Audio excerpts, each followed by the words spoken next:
Hi guys, welcome to social post. నేను మీ Chanakya. Guys, mutual ఫండ్స్లో recent టైమ్స్లో మనం బాగా వింటున్నది ఎస్ఐఎఫ్, స్పెషలైజ్డ్ ఇన్వెస్ట్మెంట్ ఫండ్. అసలు అసలు ఏంటిది?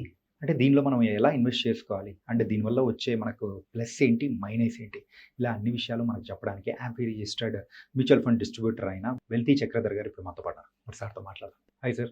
హాయ్ అండి. సార్, ఎస్ఐఎఫ్ లాస్ట్ 1 year నుంచి ఎస్ఐఎఫ్ గురించి మనం బాగా వింటూ ఉన్నాము. అంటే ఇప్పుడు ప్రెసెంట్ అయితే మంచి భూమి కూడా కనిపిస్తుంది. ఏంటి సార్ ఇది ఎస్ఐఎఫ్ అంటే? ఎస్ఐఎఫ్ అనేది లేదండి, మ్యూచువల్ ఫండ్స్కి ప్లస్ ప్లస్. మ్యూచువల్ ఫండ్స్ ఇప్పుడు ఆర్డర్ ఫోన్ అనుకోండి, ఎస్ఐఎఫ్ అనేది స్మార్ట్ ఫోన్ లాంటిది.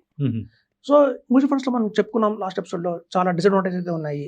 ఇండియాలో చాలా ఫండ్స్ ఎక్కువ అయిపోయినాయి, చాలా కన్ఫ్యూజన్గా ఉన్నారు ఎందులో ఇన్వెస్ట్మెంట్ చేయాలి అని చెప్పి. 1000 వరకు ఉంటాయి, 1000 వరకు ఉంటాయి, తెలియదు. సో ఇందులో ఏంటంటే చాలా మంది దగ్గర ఏంటంటే సపోజ్ ఒక 10 lakhs ఉన్నాయి అనుకోండి, 10 lakhs తీసుకెళ్ళి వాళ్ళు ఏం చేస్తారు మ్యూచువల్ ఫండ్స్లో అంటే 10 funds పెట్టేస్తారు.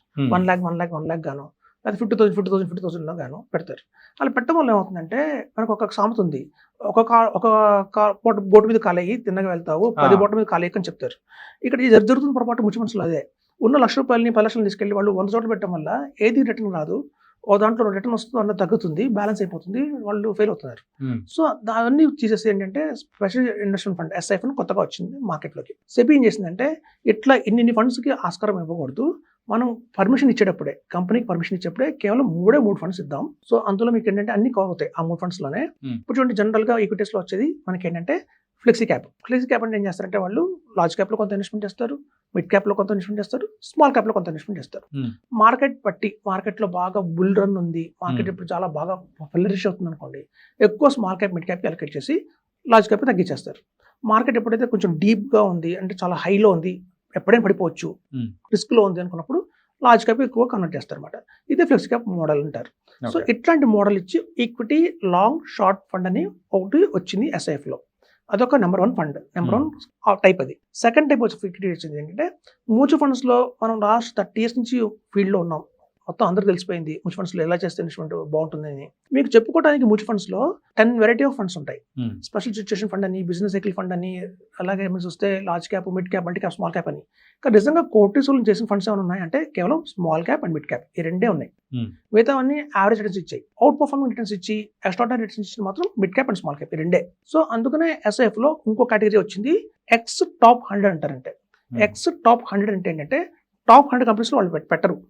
ఆ టాప్ 100 కంపెనీస్లో ఏముంటాయంటే ఐటీసీ ఉంటుంది, రిలయన్స్ ఇండస్ట్రీస్ ఉంటుంది, హెచ్డిఎఫ్సి బ్యాంక్ ఉంటుంది. ఇవన్నీ ఆల్రెడీ సక్సెషన్ అయిపోయినాయి. మీరు 2000లో పెడితే ఐటీసీ బాగుండేది, హెచ్డిఎఫ్సి బ్యాంక్ మీరు 2000లో కొంటే బాగుండేది. ఇవాళ పెద్ద కంపెనీ అయిపోయింది, అది అందులో పెట్టడం కూడా వేస్టే, సక్సెషన్ అయిపోతాయి.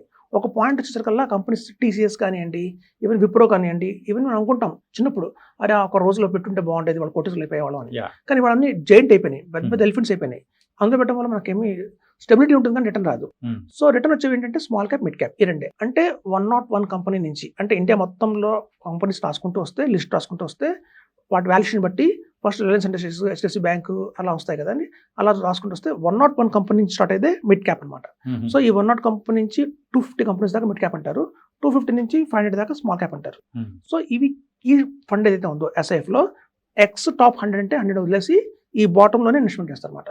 ఆ బాటంలో ఇన్వెస్ట్మెంట్ చేయడం వల్ల ఏంటంటే వాళ్ళ గ్రోత్ ఉంటుంది. సో ఆ గ్రోత్ ఉండడం వల్ల మీకు ఏంటంటే రిటర్న్స్ బాగా వస్తాయి. సో అదొక కేటగిరీ ఇచ్చారు.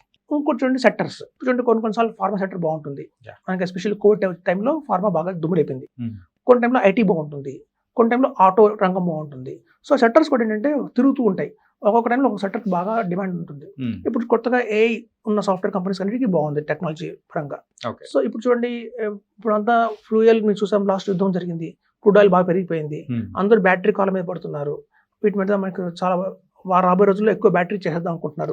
సో ఇట్లాంటి సంబంధించిన కంపెనీస్ మీద ఇప్పుడు బాగా ఆటో రంగం మీద కూడా కొంత మనకి మంచి ఫ్లరిష్ అయ్యే అవకాశం ఉంది. సో ఈ సెక్టర్ ఫండ్స్ కూడా సంబంధించి ఒక ఫండ్ వస్తుంది అనమాట. అందులో కేవలం 4 సెక్టర్సే ఉంటాయి. ఇవాళ మార్కెట్లో ఏ సెక్టర్స్ బాగున్నాయో అందులో ఇన్వెస్ట్మెంట్ చేస్తారు తప్ప అన్నెసరీ సెక్టర్స్ వాళ్ళు ఇన్వెస్ట్మెంట్ చేయరు. బ్యాంకింగ్ కానివ్వండి, అట్లాంటి కొన్ని ఉంటాయి, లాస్ మేకింగ్ ఉంటాయి. ఎఫ్ఎంజీసీ అంటారు, fast moving consumer good sector ఉంటుంది. అందులో మీరు చూస్తే గాడ్రేజ్, డాబరు ఇవన్నీ ఉంటాయి. అవి పెద్దగా మనకి ఏమిటంటే పెద్ద రిటర్న్స్ ఏం రావు. అందులో పాపులేషన్ బాగా ఉంది, మనం కొంటుంటాం. At the same time returns కూడా అబ్నార్మల్ పెంచకూడదు. ఇప్పుడు చూడండి, ఒక చిప్స్ ప్యాకెట్ తీసుకున్నాం, డేస్ ప్యాకెట్, అది 10 రూపీస్ ఉంటుంది. ప్రాఫిట్ కావాలి కదా, 20 చేస్తాడు, కొంటాడా? కొనడు. సో అందులో 11 రూపీస్ చేయొచ్చు మాక్సిమం. మిల్క్ అయినా అంతే. సో మన ఫాస్ట్ మూవింగ్ కన్సూమర్ గుడ్స్లో మనం తీసుకుంటే గ్రూప్ బాండ్ టీ కానివ్వండి, లేకపోతే 3 రోజు టీ కానివ్వండి, ఈ టీ డబ్బా నాకు ప్రాఫిట్ కావాలి కదా అని చెప్పి అమ్మాతో 200 చేస్తే ఎవరు కొంటారు. రూపాయి పెంచుకుంటూ పోవాలి. సో వీటిలో స్టెబిలిటీ ఉంటుంది కానీ గ్రోత్ అయితే అస్ట్రానరీ రిటర్న్స్ రావు. సో ఆ సెక్టర్లో వీళ్ళు ఇన్వెస్ట్మెంట్ చేయరన్నమాట.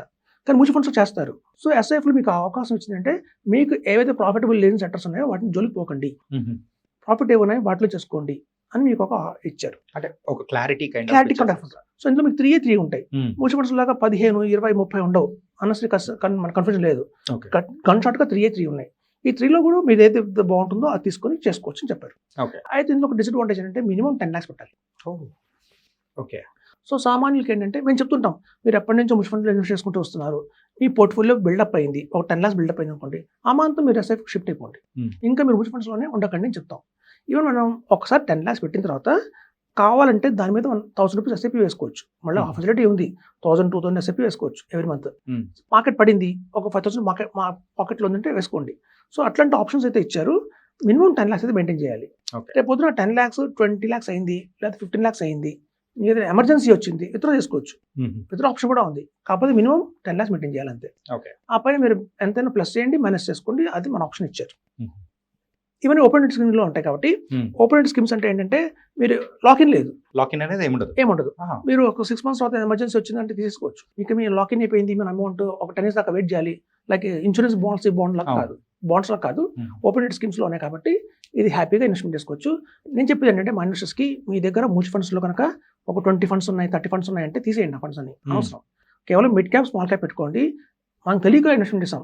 కాంట్రా ఫండ్ అని, large and mid cap fund అని, flexi cap, multi cap, balance advantage fund, multi asset fund అని రకాల ఫండ్స్ ఉంటాయి. ఇలాంటి ఎన్ని ఫండ్స్లో పెట్టుకోకండి. అవన్నీ తీసేసి మీరు మ్యూచువల్ ఫండ్స్లో కేవలం mid cap and small cap continue చేయొచ్చు. ఎందుకంటే మన హిస్టరీ చెప్తుంది mid cap and small cap long టర్మ్లో మంచి రిటర్న్స్ ఇస్తున్నాయని. ఈ రెస్ట్ ఆఫ్ ద ఫండ్స్ అన్ని కూడా పెద్ద యావరేజ్ రిటర్న్స్ ఇస్తాయండి. అన్నిటిని తీసేసి మంచి ఎస్ఐఎఫ్లో వెళ్ళిపోవడం చెప్తున్నాం. సో ఎస్ఐఎఫ్, అందులో ఎస్ఐపి కూడా చేసుకోండి. మీకు ఎలా చేసుకుంటే సపోజ్ కేవలం మనం ఒక 10 lakhs పెట్టాం, మినిమం 10 lakhs కాబట్టి 10 lakhs పెట్టి ఎవరైతే 14 years వెయిట్ చేస్తారో, 14 years అంటే రాముడు వనవాసం చేసినట్టుగా 14 years వెయిట్ చేస్తారో 1 crore వస్తుంది. మనం పెట్టిన 10 lakhs కానీ 14 years వెయిట్ చేసినందువల్ల మనకి అలాంటి గ్రోత్ ఉంటుందంటే 1 crore మనకు ఈజీగా వస్తుంది 14 years తర్వాత. రాముడు వనవాసం ఎందుకు చెప్పారంటే తమ్ముడు గుర్తుంటుందని చెప్పి. సో ఒకవేళ కనుక మనం 10,000 రూపీస్ 10 lakhs ఇన్వెస్ట్ చేసి ఒకసారి దాని మీద 10,000 రూపీస్ ఎస్ఐపి వేసుకుంటూ వస్తున్నాం అనుకోండి, కేవలం 7 yearsలో కూడా తెచ్చుకోవచ్చు 1 crore. సో ఇందులో చాలా రకాల మేము డిజైన్ చేసామండి. 30 lakhs ఇన్వెస్ట్మెంట్ చేయండి, 30,000 ఎస్ఐపి వేయండి, మీకు 5 yearsకి 1 crore వస్తుంది. సో ఇట్లా 1 crore తెచ్చుకోవడానికి ఎన్ని మార్గాలు ఉన్నాయో మేము కూడా ఒక ప్రింట్ చేసాము, ఒక మ్యాటర్.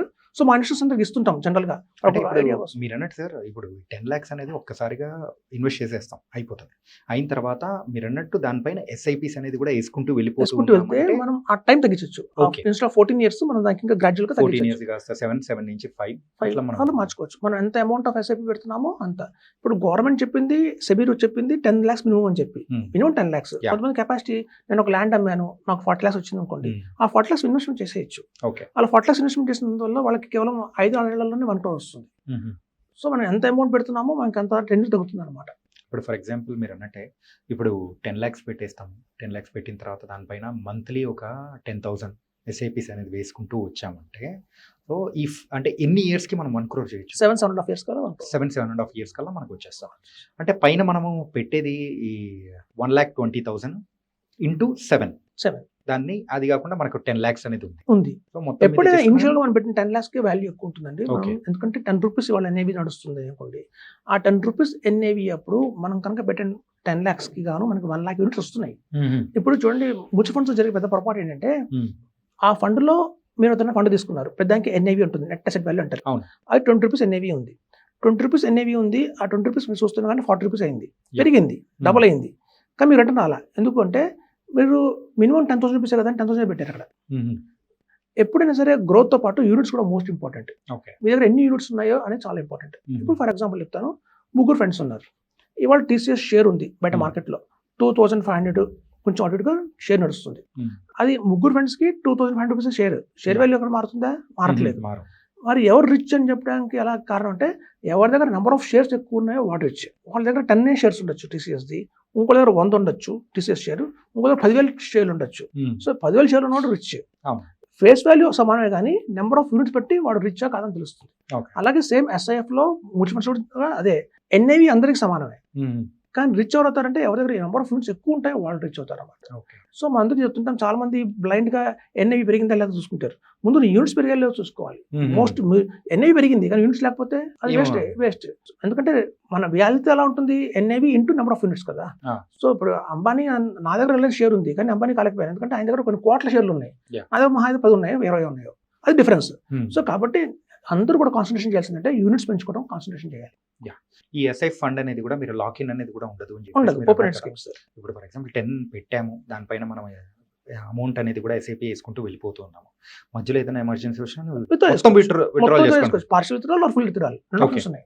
పార్షల్ గా నాకు ఒక వాల్యూ 18 వచ్చింది, 18 లక్షలు వచ్చింది, ఆ 18 లక్షల్లో 3 లక్షలు కావాలంటే 3 lakhs విత్డ్రా చేసుకోవచ్చు, లేదా టోటల్ 18 తీసేసుకోవచ్చు.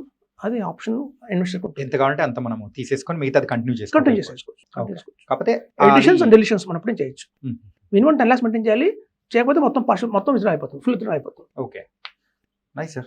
ఇదేదో మ్యూచువల్ ఫండ్స్ కంటే ఇంకా బాగుంది. కాకపోతే ఏంటంటే ఆ అమౌంట్ ఏదైతే ఉందో 10 lakhs మినిమం 10 lakhs మేము ప్రతి ఒక్కరికి చెప్తుంటాం మనుషులందరికీ కూడా. చాలా మందికి రెడీగా వాళ్ళ బ్యాంక్ ఎఫ్డీలో ఉన్నాయి, లేదంటే ఏదైనా ల్యాండ్ అమ్మితే వస్తాయి, చిట్ ఫండ్స్ పడితే వస్తాయి, అలా ఉంటుంది. లేని వాళ్ళకి ఏంటంటే మీరు ఎస్ఐపి వేసుకోండి. ఎప్పుడు 10 lakhs మీ మ్యూచువల్ ఫండ్స్ లో మీ గోల్ ఇక్కడ నుంచి 10 lakhs మాత్రమే చెప్తాం. 10 lakhs ఒకసారి టచ్ అయిందా నెక్స్ట్ మీరు నెక్స్ట్ లెవెల్కి వెళ్ళిపోవాలి. ఇది ఆర్డినరీ ఫోన్ నుంచి స్మార్ట్ ఫోన్ కన్వర్ట్ అవుతుంది లెక్క చెప్తాం. Nice sir. ఈ కొత్తగా వచ్చిన ఎస్ఐ ఫండ్స్ వల్ల అడ్వాంటేజెస్ అండ్ డిస్అడ్వాంటేజెస్ గురించి చాలా చక్కగా వివరించారు. Thank you so much sir. Thanks.